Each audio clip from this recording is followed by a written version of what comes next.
Hi, I'm Harry Rock, and welcome to another edition of the Westfield Council on Aging Presents.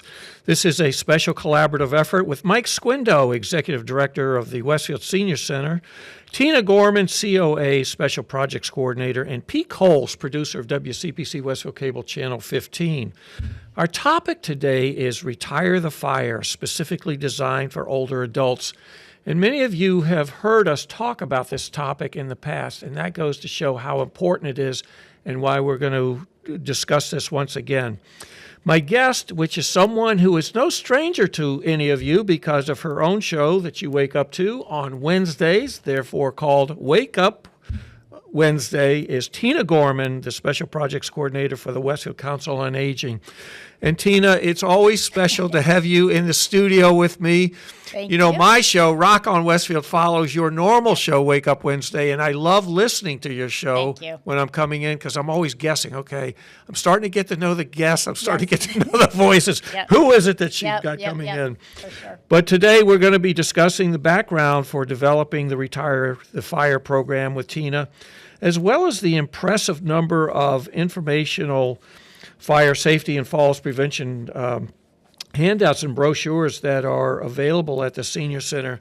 So, Tina, welcome to the show. I love the shirt, by the way. Retire the show. I don't know if we can get that. This is my Retire. Yeah, it says Retire the Fire shirt that she's got in red, no less. Yes, absolutely. Very, very apropos.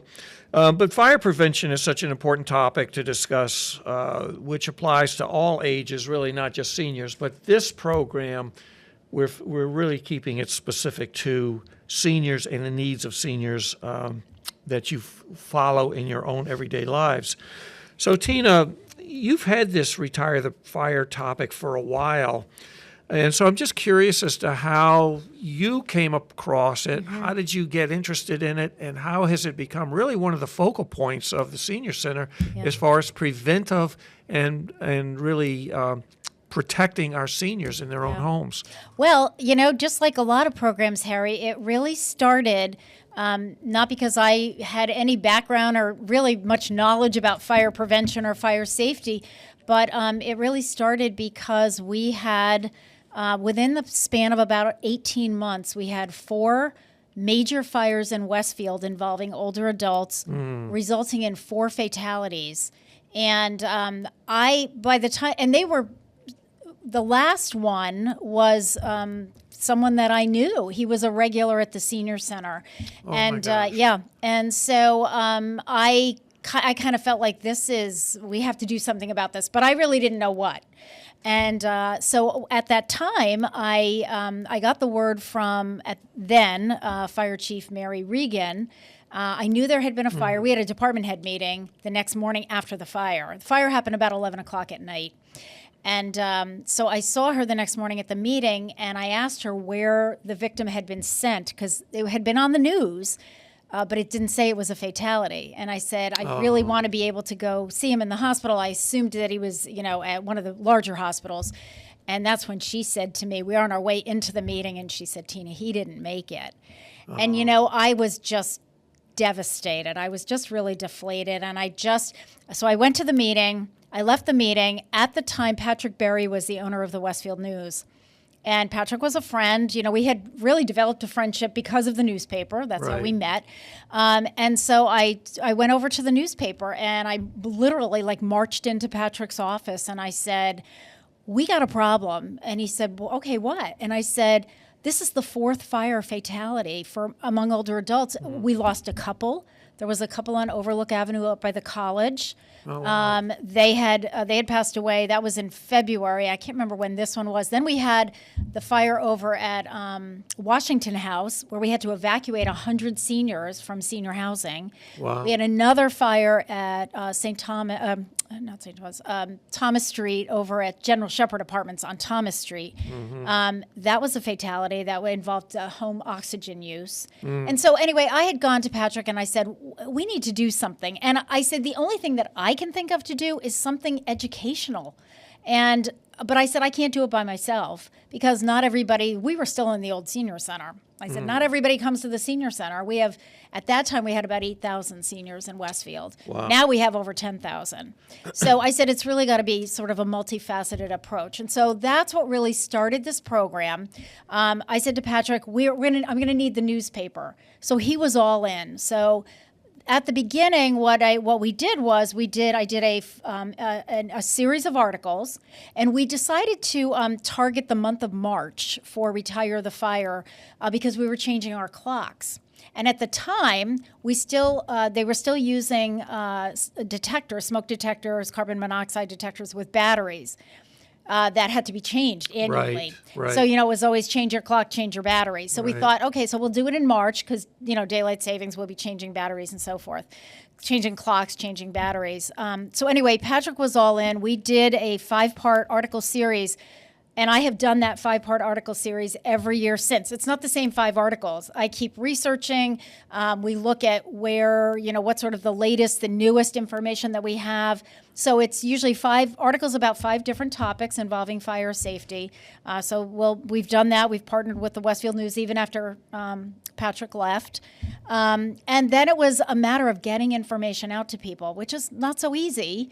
When, you've got seniors who come to the center, you have seniors who are still working, you have seniors who are homebound. I used every tool I could think of. Home delivered meals, I piggybacked with them. Any program that we did at the senior center, any home visits that we did. So, over the 12 or 13 years now that we've been doing this, and the Retire the Fire title was mine. I came up with that because I thought to myself, I have to come up with something catchy. That's a good one. Right? I thought I have to come up with something catchy, and it is catchy. People remember that. Right. So that is how the program started. It started like a lot of programs do, Harry, because there was a need. I saw a need. I became really passionate about it because when we didn't have any fatalities, thankfully, at the Washington Street fire, but I was there at midnight. My husband and I saw it on the 11 o'clock news, and he said, you better get down there. And I did, because it had just happened. And, I got down there, and there was just smoke everywhere. They were trying to, and people, had to get out of their apartments. They had to evacuate. Right. I had to help the police and fire to figure out medication. So they had to go back in to try to find people's medications. Right. People they put them all in a community room. There were people there, they're in their pajamas, of course, it was the middle of the night. And no glasses, because you take your glasses off. Well, where'd you put them? Well, there's too much smoke. They couldn't find them. Oh my gosh. Walkers, canes. I mean, you only have to experience that once, I think, before you figure out that we want to be proactive. And that's my whole thing about the Retire the Fire program. How can we be proactive so that we don't end up in a crisis? Right. Well, I want to commend you on that. I don't think that there's a day that you ever watch the news where there isn't something around a fire. We just had a big one in a neighboring town right now that I don't know if there's any fatalities, but the house is gone. But it's such a critical issue, and that's why I'm glad you're all tuning into this. And again, I said when I opened that this is not the first time we've talked about it, but that goes to show how strongly we feel about the need to remind everybody about the things that you need to be thinking about and things that you should be doing to protect yourself and your loved ones and your pets in your own homes. And we've got a great amount of information we're going to share with you today. I was just in the senior center preparing for this topic with Tina a few days ago, and I took a picture. Tina brought me down, and I'm going to have Tina describe where this is. Took a picture of all the resources that are there, and I was really impressed. And that's on the screen right now. Tina, can you describe for people where this is? And I can. Like I said, when I walked in, I said, wow, I know. There's a lot of information. And we're going to go over all of this today. Yeah, so what we're going to do today, we're not going to go into all the details of all of, what's in all of these brochures and flyers, but we do want people to have a clear understanding of what's available for you at the senior center. So this is actually located in our Fireside Lounge. It's the Retire the Fire section. I call it the section of the Fireside Lounge. It is available to anyone. We are open to the public. It's started out, Harry, as you can imagine, when I first started this project 13 years ago with a few brochures and Right. flyers. And it has grown. And the reason that it's grown is because as we know more information, as the Westfield Fire Department has more information to give to me, and I was just telling Harry earlier off air, we have another new topic that we haven't explored yet that the fire department brought to Right. my attention. So all of that, I go on the website for the Department of Fire Services. They have a fabulous website with all of this information on it. And I'll go and I'll pull flyers, I'll print them out. So we try to keep all of the information that we have available to people as updated as we can. Because, things change, guidelines change, Right. rules change. I had the fire department. I had two members of the Westfield Fire Department at the senior center this morning. We went through that display. They had some ideas and suggestions. So it's there for everyone. Yeah, well, I was very impressed Yep. when I saw that everything, and clearly it's an indication of everything that you've been doing over the years. So before we get into the flyers themselves, I want to talk about the top 3 things that people really need to be concerned about. And you and I have talked about this over the years, and I have learned a lot about this because when I first started doing this particular topic, house fires. Yeah. I didn't have any clue about all the things I needed to be concerned about. And I will tell you, all of you out there, I follow these tips. And my wife Ann and I make sure that our house is as Perfect. fire protected as possible. So I think in one of the first ones that you ever impressed upon me, and I said, boy, she is so right. And fortunately, my wife has always been on this one, is house numbers. Why is that such a critical concern? Well, here's the thing. If you don't have house numbers, or your house numbers are too small, or police and fire can't find them, they can't help you. So the very first thing that I always say to people is, if we can't find you, we can't help you. You have to have house numbers on your house. And I would also suggest, the Department of Fire Services also suggests house numbers on your mailbox or a post outside of your driveway, especially if you have a long driveway. Right. But very interesting, I mentioned earlier that I met with a couple of the firefighters this morning, and boy, were the heads nodding when I said house numbers, and they said, we can't tell you the number of times that we get a call, whether it's a health call, whether someone's having a heart attack or a stroke or they fell or whatever, or a fire. Right. We're trying to find the house. Of course they have GPS, and GPS is saying, okay, you're there, but there are 3 houses and nobody has numbers and we don't know which one it is. If somebody's inside because they've fallen, we can't Right. see anything from the road. So house numbers are very important, and they need to be just a couple of tips. Again, we have the information. There is a flyer at the senior center on house numbers. They need to, by regulation, by state law, they need to be 4 inches. So they need to be big enough, and they need to color contrast to whatever you're Right. putting them on. So if you're putting them on the house, on the door, maybe on a post, and they need to be near the front door. As the firefighters have told me, they're looking for numbers, big numbers near the front door. They're not looking for a nice, beautiful, scripted, Right. 65 Right. or whatever it is on a decorative rock out in the middle of the Right. the yard, which now has a bush in front of it or a snow on top of it. We live in New England. That's so, right. You have to be really cognizant. All of the guidelines for house numbers are on the flyer. Yeah.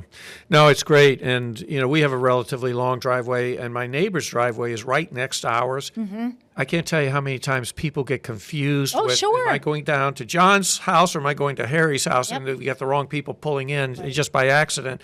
So we've got those numbers on our mailbox. We have them on our mailbox post. We have them on the house itself. To again, and the big numbers, we go to Rockies and we buy the tall numbers that we can nail on the Yeah, posts and stuff. yeah. But really make your houses as visible as possible. So really, really critical. The next thing that I want to talk about quickly, and this is also something that first time Tina introduced me to this, and I'm going to have her talk about this, and I think most of you who go to the senior center have seen these because they're in there, is the file of life, which needs to be on the refrigerator. So, Tina, I'm going to turn you loose. Sure. Let's talk about what Absolutely. this is, why this is so critical. And I will tell you, I was so impressed with this. We have this at our house as well. But why is this important, and what are what firefighters looking for? Okay. So this is called the file of life. And the file of life is actually, this itself is it's got a magnetic strip on the back. It's a plastic holder. It's got a little clear sleeve in it. So you put this on your refrigerator. And inside of it is a card. It's kind of a card stock. And it's a front and back.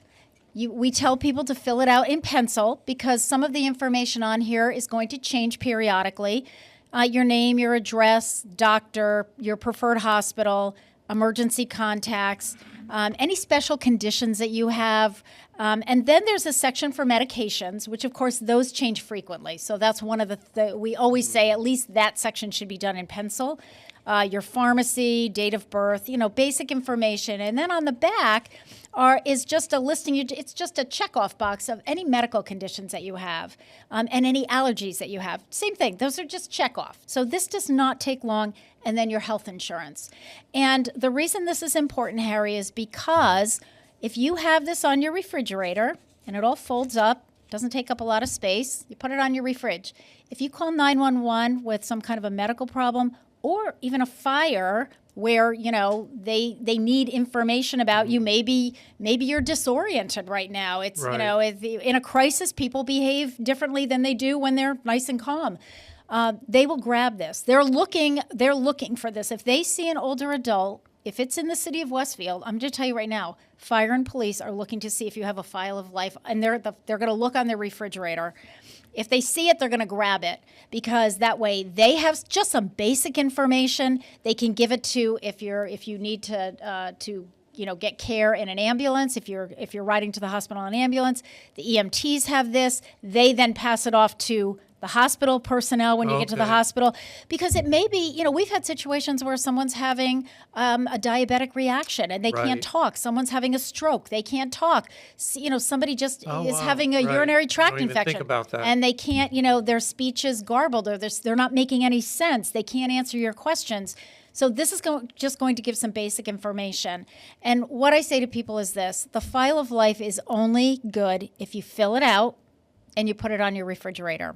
It doesn't belong in your sock drawer or your underwear drawer, and you'll fill it out later on when you have time, or you'll fill it out later on after a crisis. No, right. The whole idea is because we say this all the time, Harry. In an emergency, seconds count. Right. So if this information is at your fingertips, it's going to help you. I mean, it's not going to help me, but it's going to help you. So if it's a married couple, should there be two of them up there? Yes, if it's a married couple. And well defined which one is which Correct, person? Because your name is right on the top. Okay. So, and you know what? If it's a married couple and the police and fire are not sure, they're going to grab both of them, and we'll figure it out in the ambulance drive on the way to the hospital. Right. Whose is whose. Right. Yes, and we absolutely, for married couples, we give out two of them. I mean, it's an individual thing. The other thing is in the file of life that we have another small one. It's the identical information, but this one is small enough for you to carry in your wallet or in your purse. And so this is a great idea. Yeah, and I'll tell you, it's a really great idea for the senior center because we've had situations where people have been at the senior center and we've had to call 911 because of an emergency. And interestingly, the first time that Deputy Fire Chief Eric Bishop came on a call, it was somebody who was having a medical emergency. They had been taking a fitness class and it knew something didn't feel right. So, kind of sat down and of course we got attention to that person. But the first thing he asked, he came in, he happened to be the one on the call, and he said, does she have a file of life in her purse? Oh. And so have it. I tell people, just keep them. So very important. And the other thing I will say is if you're anything like our home, our refrigerator is plastered with photos of family members and sometimes flyers of things that are coming up.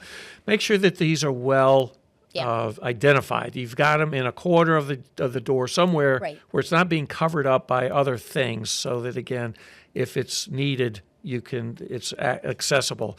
But to your point, if there's two of you, you need to have 2 of these. Don't put them both in the same little packet. Is that correct? And you know what? Yes. Yes, don't put them both in the same packet, 2 separate ones. But I do want to do a shout out to the residents of Hampden Village, because before COVID, Deputy Fire Chief Eric Bishop and I did a detector blitz, and so with the Red Cross. So they were doing the detector stuff, and I was doing more of the educational packet stuff. We had different things, and I had File of Life. And I think we did 40 homes. And I would say out of 40 homes, I bet 35 of them had their File of Life on their refrigerator. Oh, is that right? Yes. I came thinking I'm going to be passing out all these File of Life and I'm going to be explaining all this stuff. Oh, my It goodness. was done. And I've done presentations up there. So I was so proud of them for following through. Oh, that's great. The next form that, and again, I feel like some of this is overlapping. I'm learning so much, and I've learned so much.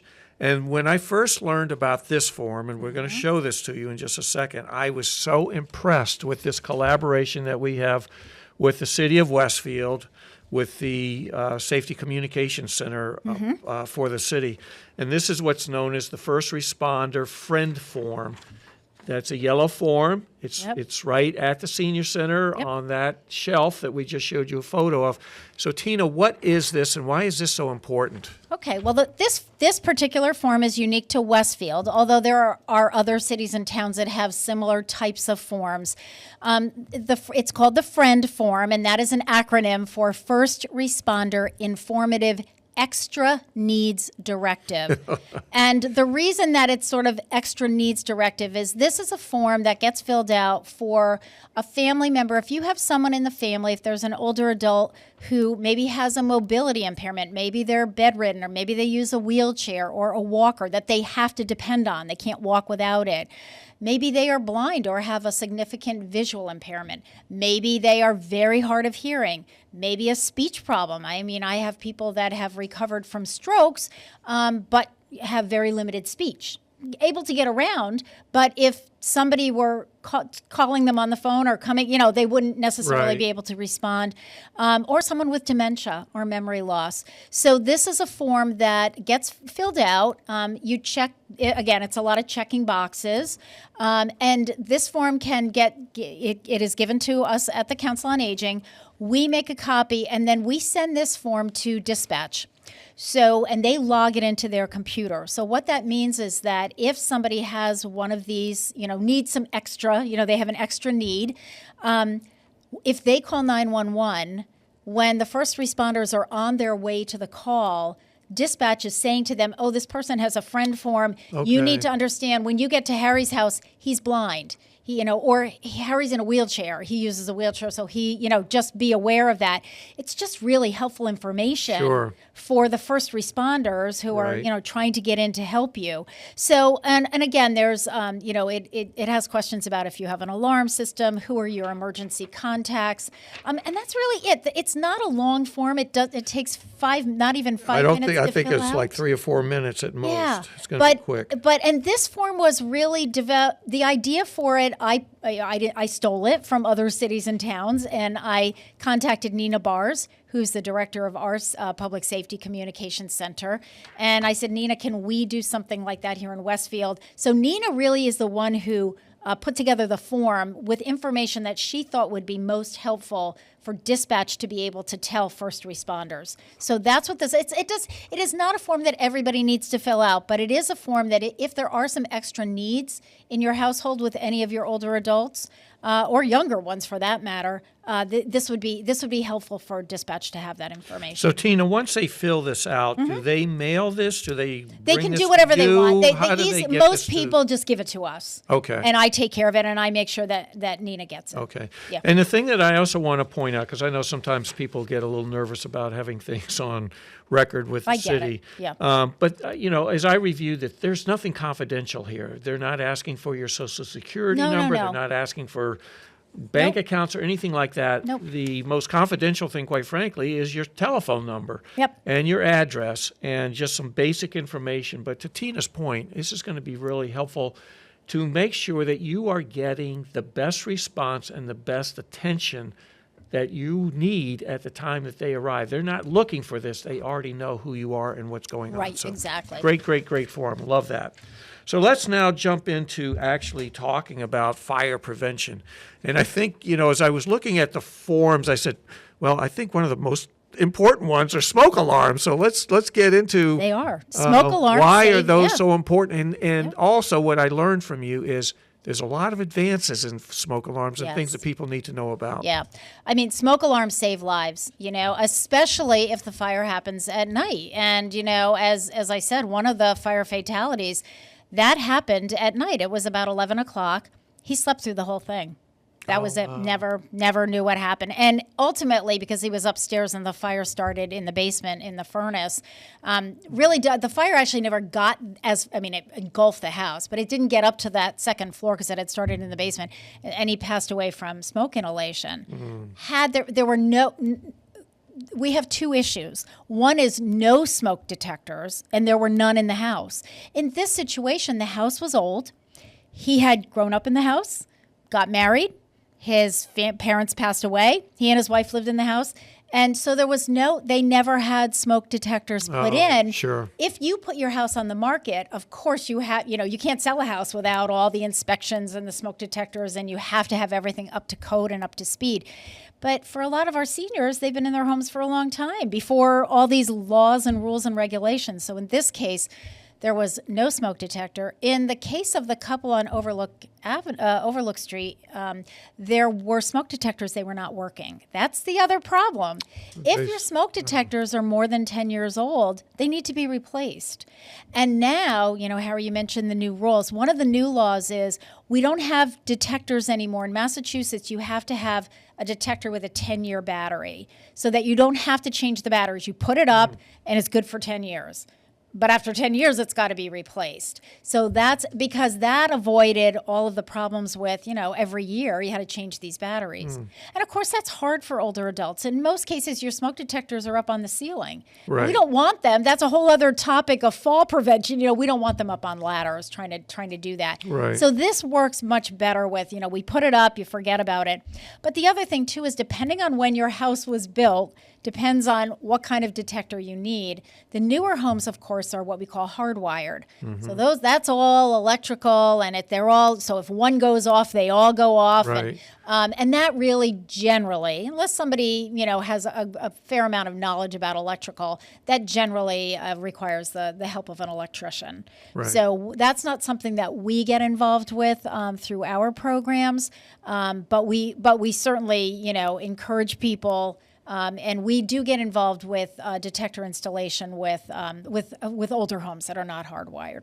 So for people who still have battery operated detectors, how often should they be checking those, testing them, and how often should they be changing every the battery? year? Yep, every year. Okay. And when my husband and I had that type, we just automatically changed all the batteries every year. Right. Like we just, I know, and I'll always have the annoying beep. Yes, yeah. I'm always chasing down the beep. That's usually the chirp. That's the tells chirp, you, it's right. the end of the life for this battery. And ours are hardwired, but they still have a backup battery in them. Yes, so yes, those are yes. the ones I tend to forget about Yes. because it's hardwired. You don't think, Right. it's all set to go. Right. So now and when those hard wires go off, it'll wake the Right. dead. It does. They're really loud. The other thing that we generally recommend is, if you can, it is a little bit more expensive, but to purchase combination smoke detectors and carbon monoxide detectors. So just kind of cuts out all Right. Right. So that's that form that you'll again find in the senior Right. center. So there's a flyer on smoke detectors Right. and carbon monoxide detectors. Really important stuff here, folks, so make sure that you follow up on that. All right, so let's talk about fire safety for older adults. This is a key item, which is why we're talking about this. And It is, because and you know again, what? I'm going to just put the flyer up here so Yeah. you can see it while Tina's talking about So it. all of these flyers that you're holding up, Harry, are all in that section of the senior center in the fireside lounge in the Retire the Fire section. But Department of Fire Services, I give them a lot of credit for the state of Massachusetts. I mean, they understand that when you're talking about fire prevention and fire safety, there is a huge difference between fire safety for 10-year-old kids or 20-year-old adults and 85-year-old adults, running out of the house, probably not an option for somebody when they're in their 80s and 90s, right. or if they're a centenarian. I mean, we move a little bit slower. Our vision isn't quite as good. Our hearing isn't quite as good. Our depth perception isn't quite as good. If you can't find your glasses, it's the middle of the night. We talked about that. So there are a lot of things that we need to pay attention to when it comes to fire safety for older adults. It's just a different category. It's just a whole different ball game. And we have a lot of older adults that are on oxygen. They get sent home from the hospital on oxygen. Right. Sometimes just temporarily. It might just be for a few weeks or a month, but still. That's different. That's, there's a whole other protocol for that and things that people should be aware of. So all of the information that we provide in the Retire the Fire section, Harry, is really so that people can walk in and say, this applies to me, or I live in an older home. I need to be concerned about my electrical system, or, what about space heaters, or what about, all the things that we're going to talk about. And all of this information is available. That's the whole point of the operation here. And I just want to paraphrase a few key points as Sure. I look at this particular form that I've got in front of me that Tina's talking about. But, installing smoke alarms at every level in your home, including Yes. the basements and outside your sleeping areas, which are really critical. Using the alkaline batteries and changing batteries twice a year. Check the manufacturer date on the back of your smoke alarms to make sure that they are still current and they're within the 10-year time frame. If they're outside 10 years, you need to throw them away and buy new ones so that you've got the newest technology possible. And, again, there's basic tips on here. Smoke outdoors. Use a large, sturdy ashtray or a can of water and sand. Make sure that matches and smoking materials are fully extinguished. Don't toss cigarette butts or other smoking materials off a porch or balcony. Don't stub them out on porch rails. Never smoke in bed. Really critical, and we hear this all the time, that fires were started in the bedroom because people were in bed smoking, and they get drowsy and the cigarette falls out of their mouth. And obviously, as Tina said, it's never safe to smoke in a home where you have medical oxygen. So just keep all those in mind. So let's move to, this will be the yellow flyer that you will find in the Senior Center, which is the this is the Retire the Fire Senior Safety Checklist. Right. And so, this form was developed at the Council on Aging. We developed this ourselves. And this is just a one-pager. Our thing is, if you really get down to just the basics, these are probably the most important things. So, of course, we start with house numbers. Do you have house numbers? Are there smoking carbon monoxide detectors on each level of your home? And one of the new things that I learned recently, Harry, is there's a separate type of smoke detector for your garage. Oh, is that right? Who knew? I did not know that. So that's going to be another thing I have to kind of get that in. Yeah.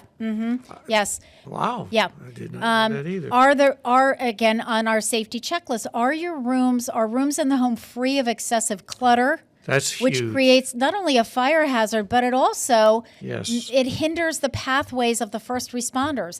I cannot tell you the number of times I've had the fire department call me and say, Tina, we've had 2 or 3 calls to this house. We had difficulty getting to the person because there was so much stuff. So there's that. Then a whole thing on cooking safety. Are the stove and the oven only used for cooking and not the storage of kitchen items and the display of knickknacks? The Washington House fire was started because the person was not somebody who cooked, but they didn't have the stove shut off. So he would use the top of his stove for storage. It was like a tabletop or a countertop. Right. Well, that works until you lean against something, accidentally start the stove, go to bed, and everything on it catches fire. And pretty soon you're evacuating 100 people from a... So Right. there you go. Right. Electrical outlets, we're going to talk a little bit about electrical fires. Again, super important. We've had problems with that.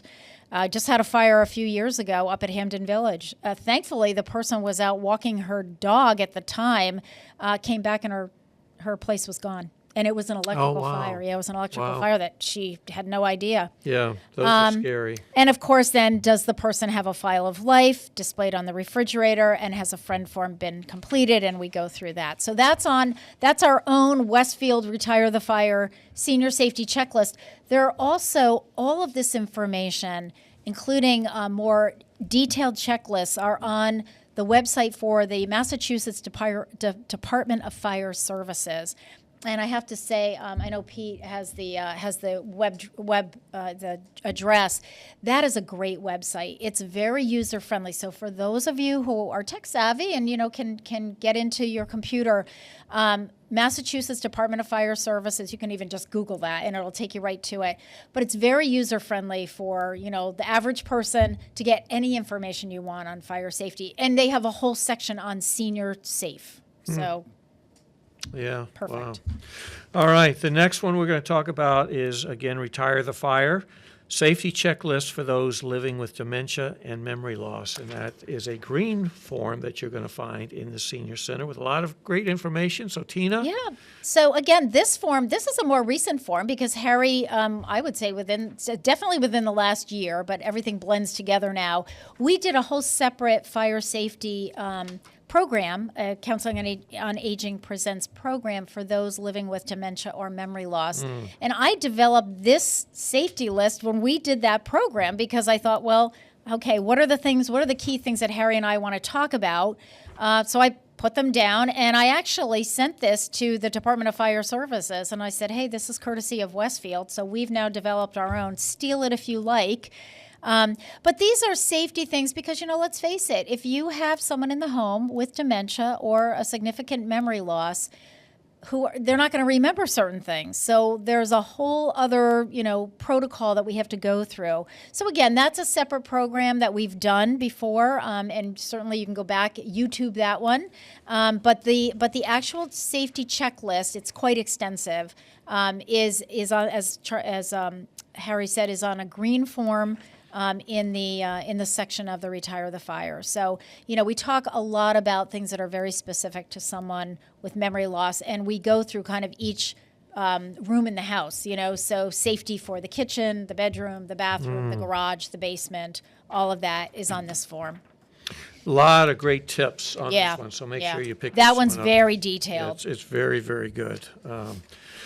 Space heaters. We're in the middle of winter. This has been a tough winter, and so you're trying to stay warm. People do start using space heaters. I'm guilty of this as well. So let's talk about that. Right. So there is a separate, we do have a separate flyer that the Department of Fire Services has put out on space heater safety.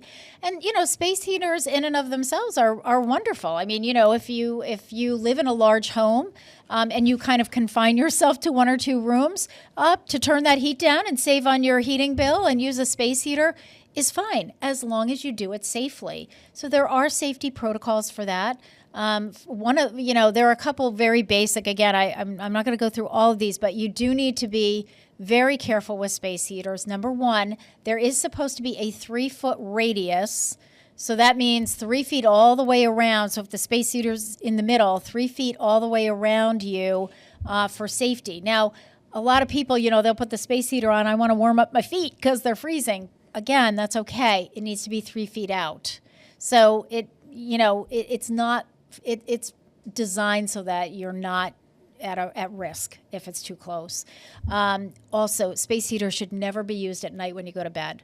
When you leave the house, do not leave it on. They have to be turned off because if they overheat, if they tip over, that's a fire waiting to happen. And we've had a lot, not so much in Westfield, but certainly if you look at the national statistics and the state statistics, there are a lot of fires caused by not by safe heaters, but not by space heaters, but by people not using them safely. So take out the flyer if you have a space heater. If it's an old one, of course, any appliance that has like a frayed cord or anything like that, please get rid of it. That's not, I don't care what it is, hair dryer, toaster oven, coffee, anything, but that gets into the electrical piece, but certainly with space heaters. But some of the more modern space heaters, if they tip over, they automatically shut off. So you want to look for some of those. If you're buying one, you want to look for some of those features. Right. And the other thing I want to really emphasize too, and I see this all the time, and sometimes in my house we're guilty of this, is the use of extension cords because you can't plug it directly into an outlet, so you plug it into an extension cord. Now, I use really heavy duty. Yes. Do not use, you shouldn't be used, let me first let's get this straight. Do not use extension cords because they're dangerous. You really need to plug these directly into an outlet because there's a lot of heat that's created, and they are designed to absorb that heat and keep things from flaming up. However, should you do that, do not use these little brown or little white ones that you buy in Target or someplace because they're not heavy duty enough and they cannot absorb the heat. So I'm using some very heavy duty ones I get at the hardware store. And I actually have them, I've got them hanging so that they're not hanging on the floor or anything because I feel them. I can feel the heat there. But you've got to be really, really careful. And we've really cut back on our use of extension cords because they are dangerous. Yeah, they're trip hazards, but they're also a fire hazard. So when possible, do not use extension cords. Yeah, and that's a good point that you brought up, Harry, because when you use space heaters, depending on where you're putting it, you can't put it right next to a wall because you need a 3-foot radius. And they don't give you long enough cords. They don't give you a super long cord. So again, if you're going to use them short term, you want to warm up the room. We do that. We'll warm up the bathroom when we're going to give the granddaughter a bath. It's like, we'll put a space heater in there, warm up the bathroom, then we shut it off. Take the space heater out. Now the bathroom's warm. It's a small room. It'll heat up fast. And, most space heaters, if you're using them in a smaller room and you're closing the door, they'll warm up pretty quickly. Then turn it off. And then back on when you need it. All right, moving along here. This is something that I'm sure a lot of you have, which are wood stoves, because a lot of you burn your heat through wood, which is very fine. It's a great source of heat as long as it's done safely. So chimney and wood stove fire safety. So that is a white form that we have. Another flyer. Another flyer among the many. But this is critical because I'm sure a lot of you are using wood. Whether you're cutting it yourself for exercise or whether you're purchasing it, it is a great source of heat, but it's got to be really carefully done. So, exactly. Tina, what do you have to say about Well, this? you know what? And I'm not one that has a wood stove. We actually have a gas fireplace in my house. So, so all of this information is, sort of new to me. But, but again, anything that you're doing, whenever you have, you're using a chimney, make sure that your chimney has been inspected, make sure the flue's been inspected by a qualified mason prior to using it. And, that goes for furnaces as well. You periodically need to just get those things checked. And, the best time to do it is not in the middle of the winter after we've already started using it. The best time to use it is off season when they have the time to do it. They can do those inspections. And understand, if it's a wood burning stove, take the flyer, make sure you're doing this, you're using this. It's kind of special to what you're doing. Make sure that you're doing it safely. And that's my best, that is really my best advice because from a personal standpoint, I can't tell you because we don't have that in my home. And again, that's why all of these things are important. Take the information that's important to you. I mean, if you have a loved one with dementia or cognitive problems or whatever, you need that form. You need the friend form. Maybe somebody else doesn't need the friend form. We're relatively healthy, but we just need these other forms about numbers and those kinds of things. So the thing that I want to talk about just quickly, we have another form. It's called Keep Warm, Keep Safe. And this goes through a lot of tips about the use of wood stoves, also pellet stoves, which many of you have. And I've been hearing about, which has surprised me, people are starting to burn coal again, which has totally surprised me. I thought that was an obsolete form of heat, but people are using it. But the things that you really want to be aware of is that as Tina has already pointed out, make sure that your chimney and your flue are inspected annually. Make sure that you have a building permit before you install a stove. Just don't buy one and then put it in yourself or have someone else put it in. You need to have a building permit to ensure that it's being done properly. Keep it away from anything that can burn at least by 3 feet. The ash disposal is really critical here because you have to clean out pellet stoves. You have to clean out wood stoves. Where are you putting a lot of those live ashes that are probably still live even though the fire may have burned out at some point? So make sure that you are understanding of all of that. And again, not only smoke detectors, but carbon monoxide detectors. really, really key on that. Yeah, So, and I do want to key in on this carbon monoxide for just a minute, Harry, because it's something that we haven't talked a lot Right. about, but heating equipment is the leading source of carbon monoxide in the home. You want to make sure, and this is why I'm a big proponent of combination smoke carbon monoxide detectors. Just because if you've got a smoke detector on every level, it also means you have a carbon monoxide detector on every level. Do not use your gas stove or oven for heat. And believe it or not, I have worked with seniors who have done that. Absolutely. that's really dangerous. Keep appliance vents and exhaust pipes clear of drifting snow and bushes. Again, we live in New England and we have to be concerned about those things. So, your dryer vent or, whatever, your heating vents, whatever's going out, make sure that there's a clear path for it to get out, because otherwise it's going to start backing up. And the thing about carbon monoxide is you can't necessarily smell it. You can't necessarily see it. Right. And, when they go in there, we've definitely had, carbon monoxide poisoning, carbon monoxide deaths, because if you're sleeping, you just sleep right through it. So. Talking about that, I had forgot we have carbon monoxide detectors in our house. They are not hardwired, whereas our smoke detectors are. We've added those since we bought the house. We had one chirping a couple of weeks ago, and Ann and I were going crazy. So I'm checking all the smoke detectors. I've forgotten about the carbon monoxide detector. I am going everywhere. Where is that thing chirping? I'm taking out the batteries. I'm replacing that. Still chirping, still chirping, still chirping. Finally found it's the carbon monoxide detector. And the other thing, this is another tip. So found that I said, oh my gosh, it's the carbon monoxide detector, which was in the basement coming up the landing. I had forgotten we had it there, pulled it out, replaced the battery, still chirping. That's when you know it's no good. You throw it out and you go to Rocky's or wherever you purchase your items like that to get a new one, because they will wear out. Yeah, they do. And I can't remember now the lifespan. I wish I had one of the firefighters here. They could tell it off the top of their head. I don't believe that it's 10 years. I believe it's shorter than that for carbon monoxide. Right. So, you really want to be paying attention to. And, believe me, I've had people, I remember having an employee at the Department of Fire Services, and she was pretty high up there in rank, telling me that she had gone to visit her dad. He was in his 80s. And she said, and I hear this chirping.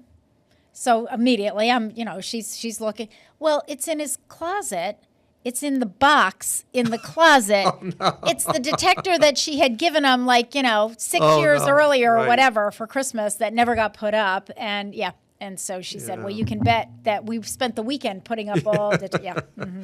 And on the backs of all those detectors are the dates when these things were originally manufactured. Check your dates. So check your dates. Yeah, absolutely check your dates. All right, moving along. Cooking fire. These are really important. We just heard about a huge fire at the mall because of basically cooking fire grease. So, and we hear about these in restaurants and certainly in kitchens this happens. So, Tina, what is it about cooking fires that we need to be concerned with? I will tell you that the Department of Fire Services will, there are a whole bunch of guidelines, and I would absolutely encourage everybody, because you know what? We all cook. Even if you're not a cook, we all do meal preparation because we all have to survive and we have to eat to survive. Their two big sayings are, one is stand by your pan. So that was based on the old Tammy Wynette, stand by your man, stand by your pan. A lot of fires happen, especially with older adults, when they put something on the stove. Now they go to the bathroom, they go take their medication, the phone rings, they forget they had something on the stove. Now, if it's something that's just, simmering, it's a stew or whatever, that's fine. You're checking it and stirring it every few hours or every half hour or whatever. But if it's, you're frying something, you're sauteing something, and all of a sudden, the kitchen is filled with smoke, stand by your pan. And they will tell you too, if somebody rings the front doorbell, take a prop with you, a wooden spoon, a dish rag, something to remind you, I can't stay and talk to you at the door. I have something. Yes. That's a great tip. It is a great tip, and I've done it myself. Oh my I'm gosh, at the I stove. never would have thought of that. Somebody knocks on the door, even if it's one of the neighborhood kids or whatever.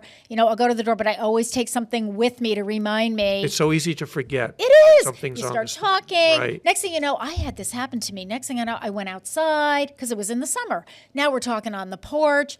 I come in and my whole kitchen is filled with smoke and the bottom of my pan is burned because I was steaming pears for my granddaughter back in the day. And so, yeah, threw out the pan, Oh my gosh. smoke alarms going off. So anyway, that one, and their other one is put a lid on it. Yeah. So put a lid on it. It is if you have a stove fire, you don't want to put water on it. You don't really want to use a fire. The fire department is really not big on home fire extinguishers because if you don't know how to use them properly, you can do more harm than good. Their thing is put a lid on it. If the pan cover or the pot cover, put a lid on it. Turn off the stove. Get out of the house and call the fire department. Their motto is leave the firefighting to us, and I totally agree with that. But there are some other safety tips, and we are not going to go through all of them, but I now have a 2.5-year-old granddaughter living with us. There should be a 3-foot radius for pets and children, and I am very aware of that now that I have a toddler in the house. Oh. And it's like when that stove is on, if I'm cooking or whatever, I have a line for her. Like, we have a carpet. To prevent them coming near it. Yeah, exactly. Okay. Because, you don't want older adults Right. tripping over Right. grandchildren or tripping Right. over their dogs or their cats or whatever. Right. So you want like that pet-free, kid-free zone. Sure. Got to be really careful about what you're wearing. You don't want your sleeves catching on fire. Oh, right. A lot of times we have accidents, not with fires, but with people getting scalded with, boiling sure. water and things like that. They're going to pour the water. So a lot of good cooking and burn safety tips on this particular flyer that we have out at the senior center. Yeah, really, really Yeah. good one. Yeah. All right, this next one, we've already kind of touched on it, but let's hit it one more time, which is Yeah. preventing electrical fires and the use of the outlets and extension cords. Yeah, and again, there's a whole lot to this. I would say some of the and again, I would really encourage everybody because everybody uses electricity. It's like cooking; everybody does it. Everybody uses electricity. I would really encourage people to grab the flyer. Limited use of extension cords, limited use of overloading outlets, and all of that. But this has some really good detailed information. And I think one of the takeaways for our seniors is if you're living in an older home and you have a limited number of outlets, you really might want to hire an electrician and have more outlets put in if that's at all possible. Yeah, we've done that ourselves. And the other thing I want to really emphasize here too, if your circuit breaker has popped, that means you've overloaded the circuit. Don't go looking and then turn it back on thinking, why is this thing keeps tripping? That There's a means reason. There's a reason why it's Right. tripping. So you need to figure out something is overloading that, so you've got to unplug something. And Yep. so I know that there's one room in our house where if I plug 3 things in, it's going to go. So Yep. we now know 2 is the max. Yep. But And obviously certain appliances require more heat than others. And you'd be surprised at some of the small appliances that actually require a lot of electricity. No question. All right, this is another form that we have, and we've already touched Yep, on it, but we we're did. going to hit it one more time. Carbon monoxide safety. Yep. And that's a whole separate form. And, again, remember, carbon monoxide is poisonous, it's odorless, it's colorless, and it's tasteless. So this is one of those, the room isn't going to fill up with anything like, if there's a fire, it's going to fill up with smoke. Well, with carbon monoxide, that's not going to happen. So the brochure is great in terms of symptoms of carbon monoxide poisoning. So if you start experiencing some of these, get out of the house, and because that's what it could be. And there's, they will come in, they'll have meters, they'll check and see what's going on. And if there's a leak somewhere, they're going to find it. So. Excellent. All right. This is a poster that you will find. This is such a key issue that, and unfortunately with the seniors, so many people are now using home oxygen. Mm-hmm. Very, very flammable. You've got to be really careful with this. So, Tina, I'm going to turn you loose on this one. All right, I'm going to tell you what I learned from Chief Mary Regan former Chief Mary Regan when she was chief. And she explained to me, because we did have a fire fatality of someone who was on oxygen. And she said, oxygen in and of itself is not flammable, but oxygen will make a fire burn hotter and faster. So that if there's more oxygen in the room and something, it's not like combustible, but if something starts to burn, that extra oxygen is going to make it burn hotter and faster. And that's why the use of home oxygen while it can be life-saving, can also be dangerous if you don't use it properly. And there are protocols and there are ways to do it. I asked Harry to bring the poster because we do have these posters, and I can order more of these. If you are getting oxygen from a home health agency or through a company, they'll have a sign for you, to put on the door. And we have other people that have put signs on the door, because I've had people say to me, well, nobody in my house smokes, but I have a friend who comes over every week and he smokes, he'll light up. Well, guess what? Not when you're on oxygen, Right. and so so we've had people that have wanted the posters to just kind of post on their door as a reminder, like, hey, this is what's going on here. No, that's a great tip. Okay, there's another form that we have, which is the checklist, CDC Home Safety Checklist. I was looking at this when I was preparing for this program, and I was really impressed with all of the questions and the yes and no things that you need to be focused on. Yeah, so the way this form is set up, Harry, just to let people know, so there are questions on one side, and then you check yes or no.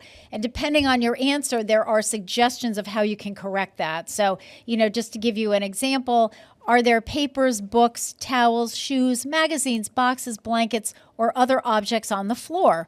Well, if you check yes, the suggestion is pick up things that are on the floor. Always keep objects off the floor. I mean, that one sounds pretty obvious, but there are some other, clearing pathways, light switches, that kind of thing. Does the stairway light bulb, is that burned out? Well, if you can't change it, can you have a family friend or, a family member who's younger who can climb up on a ladder and change that light bulb? Because some of these things, I have to say, now that I'm in my late 60s, I find some of these things are challenging for us. And you have to kind of put your head together with somebody else and say, okay, well, what's the solution to this? Having a dark stairwell is not the solution. We got to get that light bulb changed. So, who can do it? How do we do that? Yeah, no question. Those are great tips, and all practical items that you will relate to when you see them. So we have another, it was called the Emergency Kit Checklist. This I found really interesting, and these are the items that you would want to have ready to use in case of an emergency. Yep. It's on a yellow form, again, in the senior center. Yep. And, some of these are basic, but some of them are things that you might not necessarily think about. Obviously batteries, we all think about, if we lose the electricity, and, our cell phone chargers and ID cards. And I have, for a lot of our information like that, if I've made copies or whatever, I put those in Ziploc bags so that if they won't be water damaged. So do you have a pet? Do you have a baby? Are there supplies that you need? So this is just sort of an emergency. It's a basic emergency kit checklist. Lots of pictures on there, so pretty easy to follow that one. Hey, we're coming to an end here, believe it or not. A lot of forms, but we are coming to an end. The last form that we want to share with you are the 5 ways to avoid winter falls. It's a white form that you will find again on that shelf. And falls in the winter are really key. I took a fall this winter myself earlier in the winter when we had a lot of ice. We got snow on top of it. I was shoveling. Thought I was on solid ground. Turns out I hit a patch of ice down. I went and I hit my coccyx bone, and I was sore. Not pleasant. Yeah, I was sore for hard. weeks and weeks and weeks. Yeah. And I've fallen last year, and I really did a job on my shoulder and stuff. So these are things that we really want to be careful of. So, Tina, you want to expand upon this? Yeah, again, we did an entire show on falls prevention as part of this series. So, again, I would encourage people to go back and review some of those, the past shows that we've done. But there are lots of ways to prevent falls. And again, all of these things, all of this information, Harry, this whole section on Retire the Fire and falls prevention and, poison control and all of these things, we're doing all this as providing information to people so that they can prevent the crisis from happening. Our goal is to prevent the fall, to prevent the crisis from happening. Falls happen inside. They happen outside. Sometimes they're weather related. Sometimes they're just because people are trying to cut corners. You know, I can tell you that I've heard people say, well, I know I shouldn't have, I know I should have really gotten the Right. step stool out with the handles, but I just decided to go up on a chair because I was too lazy to go in the other room and get the step stool. And down they went, and that could be a broken Yeah. arm, a broken hip, an injured coccyx, or whatever it is. So all of what these flyers are and these brochures are is to really just bring attention to people. And Harry, you've said yourself on this show how many times, I never thought of that. I mean, it makes sense, but I never thought of that. And that's really true for a lot of us. We a lot of this fire safety, it's kind of common sense to a certain extent. For some things, is. it's specialized knowledge, but a lot of it is common sense. But if you're not thinking about it, if people are saying to me, well, I was too lazy to go and do this, hopefully now they understand that, well, so what did you save, 30 seconds? But look at the damage that was done. Right. And, that's the same for so many things, including fire safety, kitchen safety, all of these things. It's like, well, I just thought I would just, and then that turns into a crisis. So I would say the same for Right. fall prevention. We have lots of information. A lot of the information on the fall prevention came from Holyoke Medical Center for their Centers for Rehab Excellence. They've done some trainings for our staff, but they've got some great tools and some great information. And so I'm always one to say, hey, do you want to share some of those flyers and brochures? And they were gracious enough to do that. So I thank them for that. That information is there as well. So really, this session of sort of the Retire the Fire was really just to let people know this is the information that's available to you. And every topic that Harry and I mentioned with either a form or a flyer or a brochure, all the details are on that flyer or brochure, and I would really encourage people to take advantage of that. And you don't, take them with you, take them home, share them with your family, share them with your spouse, share them with your friends or your siblings. That's what they're there for. And as I see that we're running out of, the flyer on space heaters, well, we'll make more copies, and we just keep refilling things. You do. And we keep updating too. Again, as we learn more, as fire safety, as the firefighters are learning more, we're sharing that information as well. I want to go back to the fall prevention. We're all out shoveling snow and clearing snow from our walkways and stuff.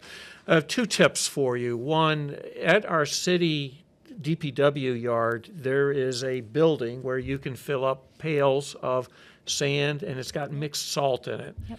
So you go with your own shovel and get a pail, so make sure you don't overfill it so that you can't pick it up.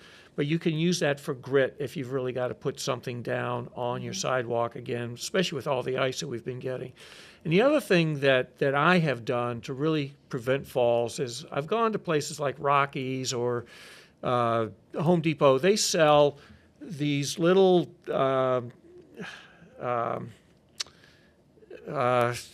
what's all of a sudden I can't think of the right word. Are they? They're things that you could put on your shoe. It's a very easy little harness. Yeah, like a grippy. Grippy, Yeah, right. yeah. You put it on your shoes. I have a set of shoes Yes. that I use outside. I leave these on all the time. Some of them are little micro spikes. Some of them look like they're little coiled chains on them. But they are phenomenal for preventing Falls. Yeah. and they give you amazing traction. Yeah. So think about what you have under your shoes because snow It's the is same and idea ice as is like very the winter slippery. tires. Remember we used to get the winter tires Right. with So the little spikies? basically a So, yeah. studded, you're putting Yeah, it's like a studs studded. on the Yeah, bottom of your it's like a shoes. studded tire on your shoe. Yeah, good idea. So, Tina, it has been a pleasure to have you. We have covered a lot of ground here. I'm not sure there's anything left we have to talk about. But the thing that I will remind everybody is that this is a topic that, as I've said a couple of times already, it's so important. That's why we keep hitting on this, to remind you of the things that you need to be focused on to keep yourself safe, your family, your loved ones safe, your pets safe. But retire the fire. We can't be more concerned about that because we do get sloppy and we forget sometimes. And we start using extension cords or the wrong ones, or we don't change the batteries, or we're not checking the dates on our detectors to make sure that they are updated. So do all of the things that we've done, that we've talked about here. And most importantly is get into the senior center and avail yourself of all the forums that Tina has. The other thing I do want to also let you know, if you say, well, I've been there before, she's always got new ones coming out. That's right. So go and check to see what else is new, because there's always new information coming. So with that being said, I want to give a special thank you, You are welcome. to our fabulous guest, Tina Gorman, who is the COA Special Projects Coordinator at the Senior Center. Don't forget that this program is rebroadcast every Tuesday and Thursday at 2:45 in the afternoon. So if you want to watch it again, you can throughout the entire month. So you have plenty of opportunities for it. I want to give a special thanks to Pete Coles, our producer of WCPC Westfield Cable Channel 15. He's our manager and producer, for his help to make this show possible. And on behalf of Pete Coles, Mike Squindo, and Tina Gorman, I'm Harry Rock. This has been another edition of the Westfield Council on Aging Presents on WCPC Westfield Cable Channel 15. We'll see you on the next show. Thanks for tuning in, everybody.